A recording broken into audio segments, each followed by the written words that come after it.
Read Robert the Rose Horse. Robert was a happy little horse, and he lived on a farm. He lived with his mother and his father. One day Robert had a party, and it was his birthday. All his farm friends came to the party, and they all had presents. They had a big cake that said, "Happy Birthday, Robert." And all of his friends sang, "Happy birthday to you." The cake was so pretty. It had a big rose on it all the way around it. And Robert liked those red roses. And he put his nose right into one like this. And he went. And a funny thing began to happen. His eyes began to itch. And his nose began to itch. Kerchoo! Robert sneezed. What a sneeze. Up went his farm friends, up went the cake, up went the roses, and Robert fell down flat. His mother called the doctor, and the doctor looked at Robert. "Say ah," said the doctor. "Ah," said Robert. "Aha," said the doctor. "I know what made him sneeze." "I know I'm right," said the doctor. "You will see. Here, Robert, take a little sniff." Robert put his nose into the roses, and he took a little sniff. And his eyes began to itch, and his nose began to itch. Kerchoo! Went Robert. Bang went the window. Bang went the door. Up went the roses, and the doctor fell down flat. "I was right," said the doctor. "Roses are very bad for you. There are too many roses on this farm. You must get away from them. You must go to the city." So Robert had to pack his bags and say goodbye to his mother and his father. "I'll be all right in the city," he said.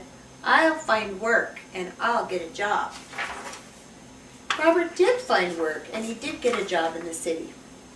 He went to work for a milkman. He took the milkman and his wagon all around the city. It was a good job, and Robert was happy. Robert liked this kind of job. One day a man came right next to Robert, and the man had a flower in his coat. The flower in his coat was a rose. A rose! And right under his nose. Robert got that funny feeling again, and his eyes began to itch, and his nose began to itch, and what happened? Kerchoo! Went Robert. Crash went the wagon. Splash went the milk. Up went the milkman, and the man with the rose fell down flat. "Go away," said the milkman to Robert. "You cannot work here for me any more." So Robert had to look for work, but it was hard for a horse to find a job. He looked for many days, and then one day he saw some horses, and they had people on them. "I could do a job like that," he thought. "I will ask for a job." Robert went to the door, and a man came out, and Robert had the sign in his mouth, and he said, "You look like a good horse. You can work for me, but you will have to work hard, and you will have to do everything that you are told." So when Robert went to work, he did just as he was told. If he was told to go slow, he went slow. If he was told to go fast, he would go fast. And if he was told to be a bucking bronco horse, he would do that so a little boy could rope. Then one day, a woman took Robert for a ride, and everything was going well. But all of a sudden, she said, "Look! Look at those beautiful roses! I want the rose. Robert, take me over there at once." What could Robert do? He had to do as he was told. He took the woman to the roses, and again he got that funny feeling. His nose began to itch, and his eyes began to itch. And kerchoo! Went Robert. Away went the wagon. Away went the flowers. Up went the woman, and the flower man fell down flat. Once more, Robert didn't have a job anymore. Robert had to look for work again, and this time it was harder. He looked and looked. Fathers had work, mothers had work, everyone had some kind of work. But there were not many jobs for a horse. Robert walked and walked and looked, and then at last he saw something. He saw a job that he could do. He could be a police horse. "I will go in and ask for a job," he said. When Robert came out, he was a police horse. He was a good police horse. He did all the kinds of things that police work do. He'd walk the little boy across the street, and he'd help the little kittens cross on the road. One day, Robert worked on Bank Street, and some men came down the street. 3 men, 1, 2, 3.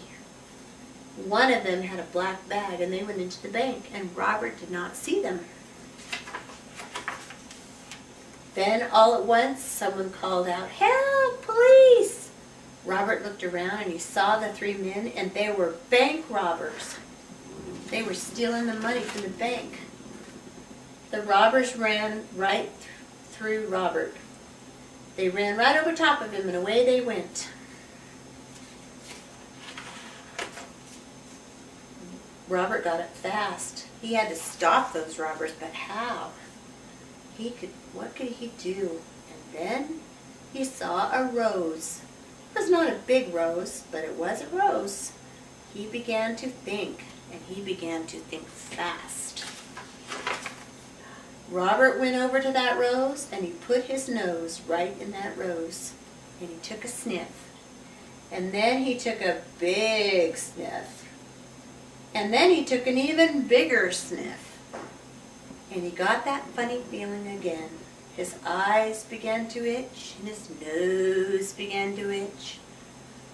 See his little nose? It's like, oh, it's gonna sneeze. Kerchoo! This was huge. Never was there a sneeze like it.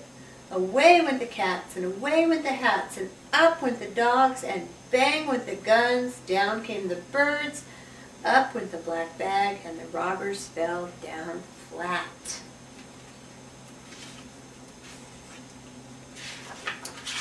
That's next. Hooray for Robert, everyone yelled. The bank man was happy, the policemen were happy, everybody was happy. Robert had stopped the robbers, and he had sneezed those robbers flat. Well, the next day they had a big party for Robert. His mother and his father and his farm friends came, and all the policemen were there too. And the police chief said, "Robert, I have a surprise for you." "Roses!" yelled the doctor. "Hold on to your hats. Here comes a sneeze. Robert will sneeze us all the way to Chicago." Robert took a little sniff, and it didn't begin to itch. And his eyes didn't itch. Then Robert took a big, big sniff. He did not get that funny feeling. The big kerchoo had done it. Robert at last was all sneezed out, and roses never made Robert sneeze again.